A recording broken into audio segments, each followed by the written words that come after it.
Junagadh civil હોસ્પિટલમાં doctor અને nursing staff પર હુમલો કર્યાની ઘટનામાં તબીબો અને નર્સિંગ સ્ટાફ વીજળી હડતાલ પર ઉતર્યા બાદ આખરે સમાધાન થતાં હડતાલ સમેટાઈ ગઈ છે. જૂનાગઢ સિવિલ હોસ્પિટલમાં દાખલ દર્દી યુનુસ ખત્રીનું સારવાર દરમિયાન મોત નીપજ્યું હતું.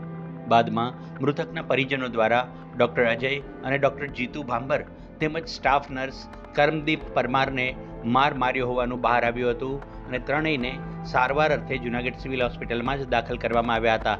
બનાવ બન્યાના તુરંત બાદ તમામ ડોક્ટર્સ અને નર્સિંગ સ્ટાફ હડતાલ પર ઉતરી ગયા હતા. આજે જૂનાગઢ જીએમઈઆરએસ હોસ્પિટલમાં રાત્રિના 2 વાગે સારવાર દરમિયાન ડોક્ટર્સને અને નર્સિંગ સ્ટાફને ઢોર મારવામાં આવ્યો છે અને સાથે જાનથી મારી નાખવાની ધમકી પણ આપેલ છે. જેને અનુસંધાને જૂનાગઢ હોસ્પિટલના તમામ ડોક્ટર, તમામ નર્સિંગ સ્ટાફ આજે અહીંયા હડતાલ ઉપર છે અને પોલીસ પાસે એક જ માંગ લઈને છે કે આ જે કાંઈ બનાવ બન્યો છે એમાં જે કાંઈ માર્યા છે એ લોકોને પકડવામાં આવે અને અવારનવાર આ હોસ્પિટલની અંદર આવા બનાવ બને છે. 30/7/2022 ના રોજ પણ આવો બનાવ બનેલ હતો, જેની અમે એસપી સાહેબને રજૂઆત કરેલી હતી કે જૂનાગઢ હોસ્પિટલની અંદર એક પોલીસ ચોકી હોવી જોઈએ, પણ હજી સુધી પોલીસ ચોકી બનેલ નથી. આવું નવું ચાલશે તો ડોક્ટર અને નર્સિંગ સ્ટાફ પોતાની ફરજ કેવી રીતે બજાવી શકશે? આજે અહીંયા હોસ્પિટલની અંદર 200 થી 300 માણસ જે કાંઈ ડોક્ટરો, નર્સિંગ સ્ટાફ છે જે હડતાલ ઉપર છે અને બધાની એક જ માંગ છે કે હોસ્પિટલની અંદર એક પોલીસ ચોકી હોય અને ઓડે એક પોલીસ સ્ટાફ હોય અથવા તો એક આર્મી મેન હોય અથવા બાઉન્સર હોય. આવી જ રીતે PCR વાનનું પણ કીધું છે કે PCR વાન પણ પેટ્રોલિંગમાં આવે, જેથી રાતે દારૂ પીને આવે છે ઘણા આવારા તત્વો અને ખોટા ખેલ કરે છે ડોક્ટર અને સ્ટાફ ઉપર, એ બંધ થઈ જાય એના માટે બધા આજે હડતાલ ઉપર બેઠા છે.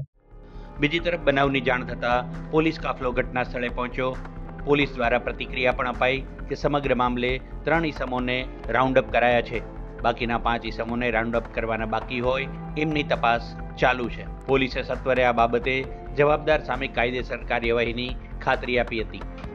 આ સંદર્ભે અન્ય દર્દીઓને પણ સારવારમાં અડચણ ઊભી ન થાય તે બાબતને ધ્યાને લઈ હડતાલ સમેટી લેવાઈ હતી.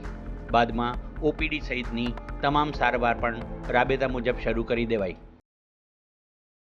ગઈ રાત્રિના રોજ સિવિલ હોસ્પિટલમાં ડૉક્ટર અને નર્સિંગ સ્ટાફ પર જે હુમલો થયેલો, દર્દીનું મરણ થતાં તેના સગાઓએ છે આ ડૉક્ટર ઉપર આક્ષેપો કરી અને હુમલો કરેલો, જે બાબતે એ ડિવિઝન પોલીસ સ્ટેશનમાં જે ગુનો દાખલ કરવામાં આવેલો છે અને આ ગુનામાં કુલ 8 અજાણ્યા શખ્સો વિરુદ્ધ ફરિયાદ કરવામાં આવતા જે પૈકી સીસીટીવીના આધારે કુલ છે હાલ 3 આરોપીઓ રાઉન્ડ અપ કરવામાં આવેલા છે અને અન્ય આરોપીઓની શોધખોળ માટે પોલીસની ટીમો કાર્યરત છે અને સાથે સાથે જે આમના વિરુદ્ધ છે કડકમાં કડક કાર્યવાહી થાય તે માટે આ પોલીસ મહેનત કરી રહી છે. ઉલ્લેખનીય છે કે જૂનાગઢ સિવિલ હોસ્પિટલ ન માત્ર જૂનાગઢ જિલ્લાની પરંતુ સમગ્ર સોરઠ પંથકની સૌથી મોટી હોસ્પિટલ છે અને જ્યાં રોજ મોટી સંખ્યામાં દર્દીઓ સારવાર માટે આવતા હોય છે.